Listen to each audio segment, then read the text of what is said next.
Okay, so here we are up to putting our finance proposal together.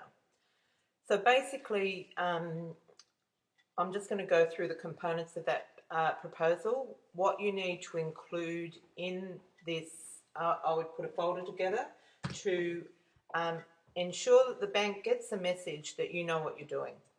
So you have the loan application form, plus you would have an extensive um, account of your background.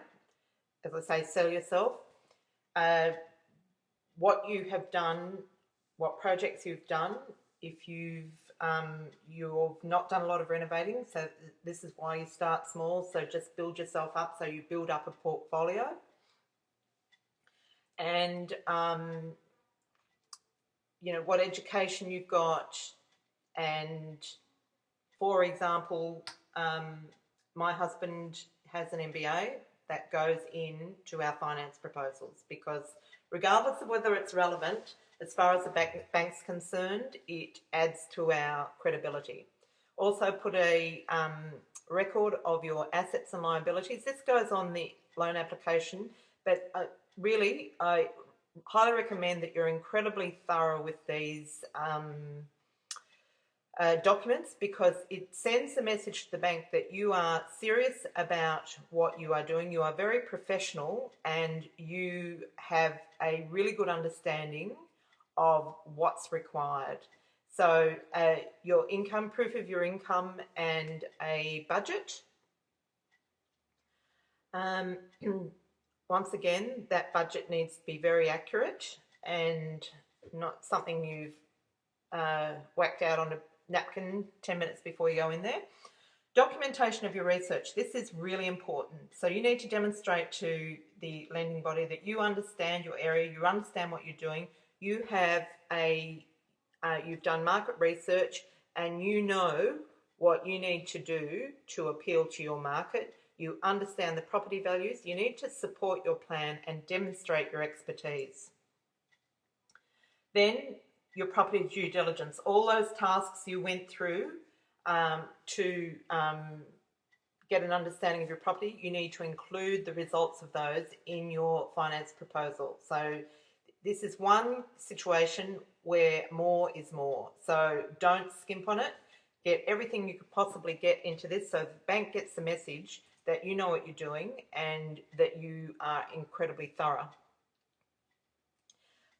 Pop a valuation in, and it's a really good idea to get the valuation as complete. So the value would come in and you would basically provide them with information on the renovation that you are planning to do, and give them some plans and sketches, and so that they get a really good idea of what it is you're planning to do, and get them to value it as complete. A rental estimate. So we mentioned that before. So this is to help your serviceability. It come from your real estate agent.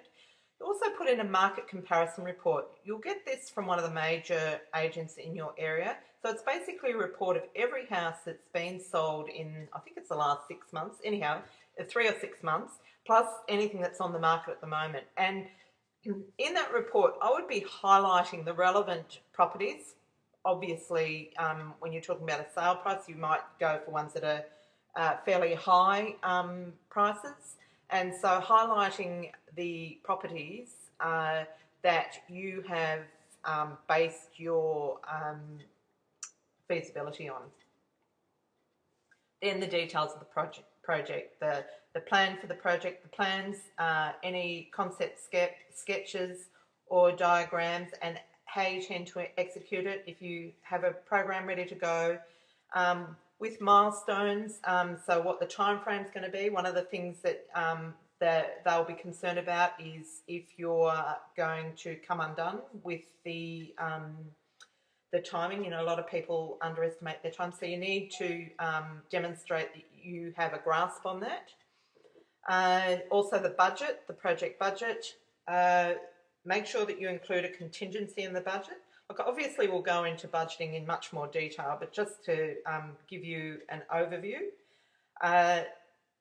so that you've planned for unforeseen circumstances, concept plans and drawings, and then the contract subject to finance approval, and also any insurances, any other documentation you need to put in that folder to demonstrate the completeness of your preparation. So basically you need to demonstrate that this proposal has been put together with science. It's not figures plucked out of the air, that you have a clear understanding of your market, you have an understanding of your product and what you need to deliver to make it attractive to your market.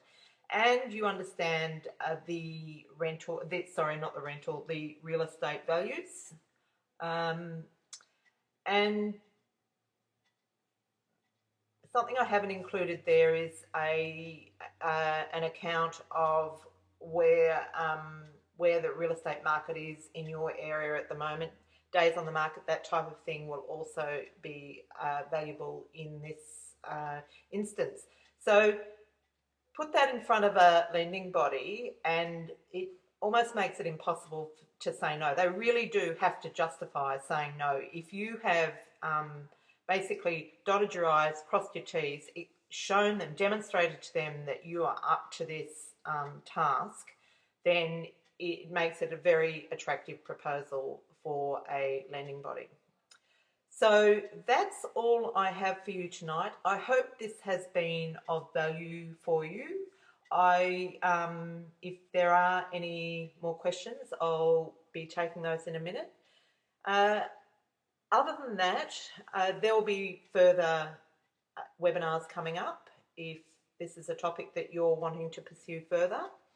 And just thanks again, and I'll just put up my email address if there's anything that you think about afterwards that you'd like to ask.